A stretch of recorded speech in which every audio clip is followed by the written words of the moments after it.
میرے عزیزو، اگر اللہ نے جسم میں طاقت دیا ہے تو اس لیے نہیں کہ تم اپنے سے نیچے والوں پر اس کا استعمال کرتے رہو۔ اسی لیے اللہ کے نبی صلی اللہ علیہ وسلم نے کیا فرمایا؟ من لم یرحم صغیرنا ولم یوقر کبیرنا فلیس منا۔ جو اپنے چھوٹوں پر رحم نہیں کرتا اور بڑوں کی شفقت نہیں کرتا اور بڑوں کی عزت نہیں کرتا، وہ میری امت میں سے نہیں۔ اللہ تعالیٰ نے اگر طاقت دیا ہے، نوجوانوں سے میں کہتا ہوں غلط استعمال نہیں کرنا، اس کا غلط استعمال کبھی نہ ہو۔ عورتوں کو مارنے کی بات آئی، کتنے تو گھر ایسے بنے ہوئے ہیں، کمزور ہے وہ، تم سے کمزور مخلوق ہے، لوگوں نے اس کو برابر کا بنانے کی کوشش کی ہے، لیکن عورت تم سے کمزور بنائی گئی ہے، اس کو مارنے کا حکم کہیں پر بھی نہیں دیا گیا، کہیں پر بھی نہیں۔ لوگ آج اپنی طاقت کا بھرپور استعمال ان کے ساتھ کرتے ہیں، عورتوں کے ساتھ۔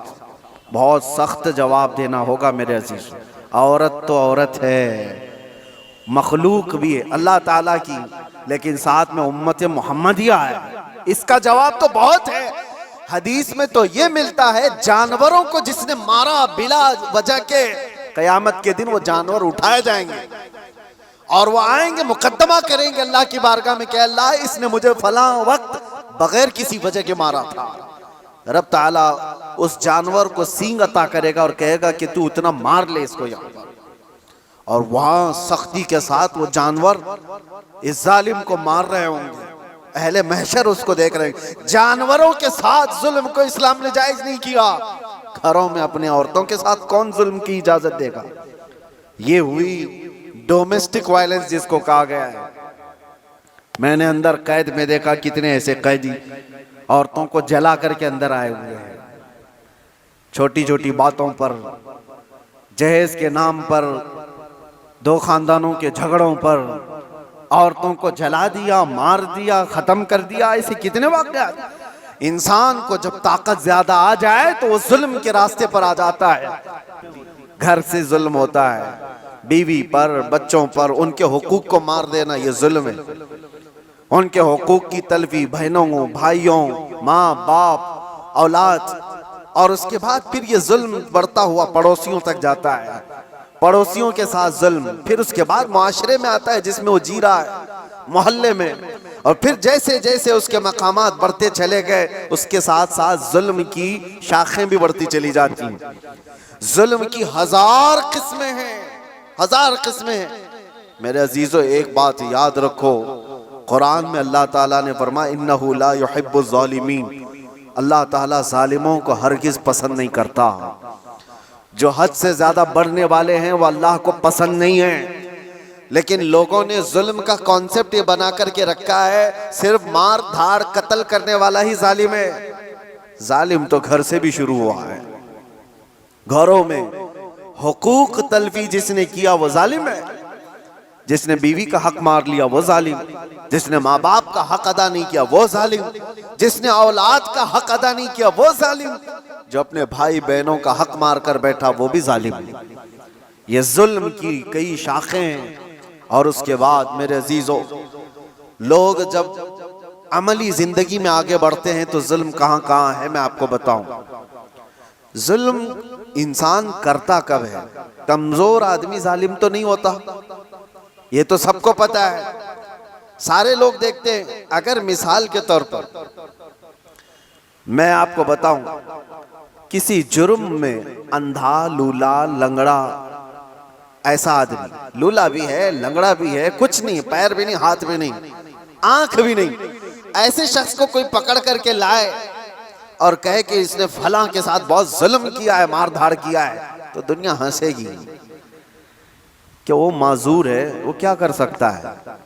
یہ تو بات صحیح ہے، کمزور آدمی ظلم نہیں کر پاتا کیونکہ اس کے پاس وہ نہیں ہے۔ اس کا اپوزٹ یہ نکلتا ہے کہ طاقت جیسی ہی آتی ہے انسان ویسی ظلم شروع کرتا ہے۔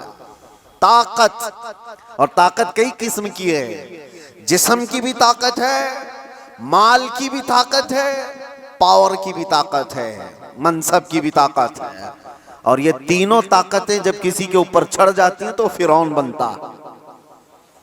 یہ تینوں طاقتیں جانتے ہو آپ، فرعون تنہا 1000 لوگوں سے لڑ سکتا تھا، اور طاقت اس کی جسمانی ایسی تھی کہ 90 سال تک اس کو بخار بھی نہیں آیا، کبھی سردی بخار بھی نہیں، کبھی بیمار نہیں ہوا. یہ جسمانی طاقت تھی. مال کی طاقت تو ایسی کہ آدھی دنیا کے خزانے اس کے تھے. اور پاور کی طاقت ایسی کہ بادشاہ اعظم بنا بیٹھا تھا، لوگ تو اس کے سامنے جھکتے تھے. جب تین چیزیں ایسی ساتھ مل جاتی ہیں تو فرعون بننے کی کوشش کرتا ہے ہر آدمی. آج کے دور میں بھی میرے عزیزو یہ تین چیزیں بڑی آزمائش کے ساتھ آتی ہیں کہ ظلم سے اپنے آپ کو بچاؤ. معذور آدمی کیا ظلم کرے گا، اس کے لیے وہ امتحان نہیں ہے. جو بستر پر پڑا ہوا ہے، جس کی نہ جسمانی طاقت ہے، نہ مالی پیسی طاقت ہے، اور نہ پاور اس کے پاس ہے، ایسا آدمی کیا ظلم کرے گا؟ ظلم وہ کرتا ہے جس کے پاس طاقت ہو، اور طاقت والے کے ساتھ امتحان بھی زیادہ ہے. عزیزان گرامی وقار، آج ہم دیکھ رہے ہیں طاقت تین قسم کی میں نے بتایا. سب سے پہلے میں شروعات کرتا ہوں جسمانی طاقت. جسمانی طاقت جب کسی کے پاس ہو تو سب سے پہلے وہ مکہ آزمائی کی کوشش کرتا ہے، ہر ایک پر دیکھتا ہے میرا مکہ کتنا تیز لگتا ہے. وہ ٹرائل شروع کر چکا ہے. باڈی بنانے کے ساتھ ہی اس کو چاہیے یہ کہ کسی پر ایک تھپڑ لگا کر کے دیکھ لوں کتنا تیز لگتا ہے. اس کی جسمانی طاقت کا وہ استعمال شروع کر چکا ہے. میں آپ کو بتاؤں جسمانی طاقت میں میرے عزیزو حیدر کرار کو کون پہنچ سکتا ہے؟ جو شیر خدا، فاتح خیبر، مشکل کشا سیدنا علی ابن ابی طالب کرم اللہ وجہہ الکریم، اس زمانے کے 40 صحابہ جو دروازہ اٹھا نہیں پا رہے تھے، تنہا حضرت علی نے ایک ہاتھ سے اٹھا کر پھینک دیا تھا. جن کی طاقت کا یہ اندازہ کرو. حیدر کرار کی جسمانی طاقت کو ساری یہ سب نہیں پہنچ سکتے کاجو بادام والے. لیکن ایک جنگ کے موقع پر مولا علی شیر خدا رضی اللہ تعالیٰ عنہ لڑ رہے ہیں، اور سامنے جو مقابل میں پہلوان تھا اچانک اس کو ایسا پچھاڑ دیا کہ اس کے سینے پر چڑھ کر کھڑے ہو گئے.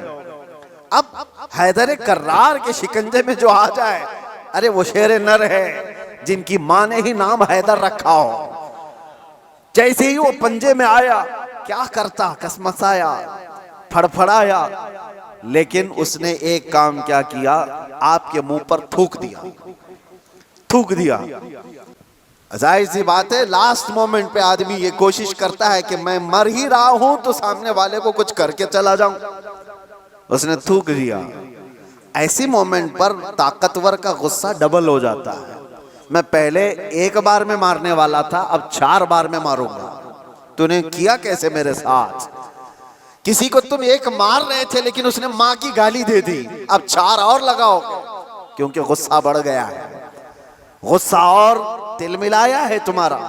حضرت علی کے ساتھ یہ ہوا. ان کے سامنے جو مغلوب تھا اس نے تھوک دیا. ہونا یہ چاہیے تھا کہ آپ تڑپا تڑپا کے اس کو ماریں. جس کے چہرے کو دیکھنا رسول اللہ نے عبادت کہا، اس چہرے پر اگر کوئی تھوکے تو اس کو تو تڑپا کے مار دیتے. حضرت علی چھوڑ کر کھڑے ہو گئے، اس کو چھوڑ دیا. مارنے کا تھا، چھوڑ دیا، کھڑے ہو گئے. کہا جا. اس نے تعجب سے پوچھا کہ میں تو مرنے ہی والا تھا اس لیے تھوک دیا، اور تم نے چھوڑ کیوں دیا؟ مولا علی کرم اللہ وجہہ الکریم کا جواب سنو طاقت والے. آپ فرماتے ہیں اللہ نے مجھے جو جسمانی طاقت دی ہے وہ میں خالص اللہ کی رضا کے لیے استعمال کرتا ہوں. جب تو نے تھوک دیا تو میرا نفس شامل ہو گیا. اب اگر میں مارتا تجھے تو بات یہ ہوتی کہ تیرے تھوک کے بدلے میں نے مارا ہے. میں تجھے مجھ پر تھوکنے کے بدلے نہیں مار رہا تھا، تو اللہ اور اس کے رسول کا دشمن ہے اس لیے مار رہا تھا، اور یہ نفس شامل ہو گیا اس لیے میں نے چھوڑ دیا. طاقت کا استعمال ایسے وقت میں کوئی کر کے دکھائے. میرے عزیزو آج تو حال یہ ہے کسی کو کرٹیسائز نہیں کر سکتے. ابھی کتا بول دو تو کیا کرتے ہیں ہم، تو جا کے آئے نہ ان کو کہا نام لے کر کچھ نہیں. اس کے باوجود بھی ایک بڑی آزمائش سے گزر کر کے آئے. برداشت کی طاقت نہیں ہے. مولا علی کرم اللہ وجہہ الکریم کو ان کے سامنے دشمن مغلوب نے تھوک دیا، تب چھوڑ دیا. آپ نے کہا میں اپنے نفس کے لیے نہیں لڑتا، اپنے نفس کے لیے نہیں.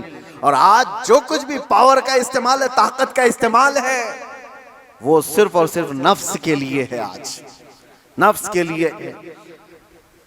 یہ ایک مثال میں نے آپ کو بتایا، جسم کا غلط استعمال کرنے والے لوگ، اور کیا سمجھتے ہوں تمہاری طاقت کیا یہ ہمیشہ کی ہے؟ چند دن کا انتظار کرو، دانت ٹوٹ جائیں گے، کمر جھک جائے گی، اور اس کے بعد اعضاء جواب دینے لگیں گے۔ جن ہاتھوں سے تم نے مکہ آزمائی کی تھی، چند دنوں کے بعد وہ حالت ہونے والی ہے کہ ہاتھ سے تمہارے گلاس بھی نہیں پکڑا جائے گا، روٹیاں تمہارے حلق تک ڈالنے کے لیے ہاتھ کپ کپا رہے ہوں گے۔ ہم نے بڑے بڑے پہلوانوں کو بستر پر پاؤں رگڑ رگڑ کر مرتے ہوئے دیکھا ہے۔ یہ جسمانی طاقت فانی ہے، ختم ہونے والی ہے، اور سمجھ لو کہ تم میں بڑھاپا نہیں آیا، کمزوری نہیں آئی، بیماری نہیں آئی، تب تو موت تو آنی ہے، چاہے جوانی میں آئے۔ اور میرے آقا صلی اللہ تعالیٰ علیہ وسلم ایک بار حضرت ابو ہریرہ رضی اللہ تعالیٰ عنہ کے ساتھ ایک ایسے خندق کے پاس سے گزر رہے تھے جہاں لوگ کوڑا کرکٹ کچرا سب پھینکا کرتے تھے۔ وہاں پر میرے آقا صلی اللہ تعالیٰ علیہ وسلم کھڑے ہو گئے، حضرت ابو ہریرہ سے کہتے ہیں اس خندق میں کچھ تمہیں نظر آ رہا ہے؟ تو آپ نے کہا ہاں یا رسول اللہ صلی اللہ علیہ وسلم، ہڈیاں ہیں پرانی۔ آپ صلی اللہ علیہ وسلم نے فرمایا یہ ان مرے ہوئے لوگوں کی ہڈیاں ہیں، ان کے کپڑے ہیں جو گل چکے ہیں، جو اپنے زمانے میں اونچی سواریاں کرتے تھے، بڑے جسموں کے مالک تھے، ان کو طاقت و قوت بہت دی گئی تھی، اور آج یہ سڑ گل گئے ہیں اور کیڑوں کی غذا بنے ہیں۔ یہ حشر تو ان طاقتوروں کا بھی ہوگا جو آج اپنی طاقت کا غلط استعمال کر رہے ہیں۔ تھوڑے دنوں کی بات ہے، آپ یہ طاقت کو فانی ہوتے ہوئے دیکھیں گے۔ اس لیے میرے عزیزو، جب اللہ تعالیٰ نے جسمانی طاقت دیا ہے تو سنبھال کر کے رکھنا کہ ہاتھ اٹھے تو کہیں ظلم کے لیے نہ اٹھے، ظلم کے لیے نہ اٹھے۔ جسم کا استعمال کبھی اپنے نفس کے لیے نہ ہو،